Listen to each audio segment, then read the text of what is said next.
আর chronic UTI এটা তো আসলে এটা অনেক কঠিন একটা মানে, এবং যার হয় ক্রনিক ইউটিআই তার কিন্তু মানে ফিজিক্যালি, মেন্টালি, ইকোনমিক্যালি মোটামুটি সে ভালোই আক্রান্ত হয়, কারণ তাকে এই জন্য তার সময় নষ্ট হয়, তার ওয়ার্কিং মানে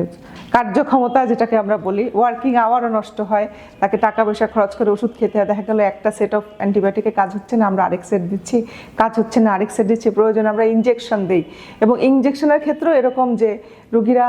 মানে কিছু কিছু রুগী আসেন কোনো ওষুধেই তার কাজ করছে না, সমস্ত মুখের খাওয়ার ওষুধ বন্ধ, তাকে তখন আমাদের ইনজেকশনে চলে যেতে হয়, দামি ইনজেকশনে, যেটা এক একটা কোর্স শেষ করতে 20-30 হাজার টাকা চলে যায়, এরকমও হচ্ছে আমরা দিচ্ছি। তো এটার আসলে কারণ কি? তো এটা কিন্তু আমাদের সোসাইটির জন্য, আমাদের দেশের জন্য, এবং এই সাবকন্টিনেন্টে, এশিয়ান সাবকন্টিনেন্টে কিন্তু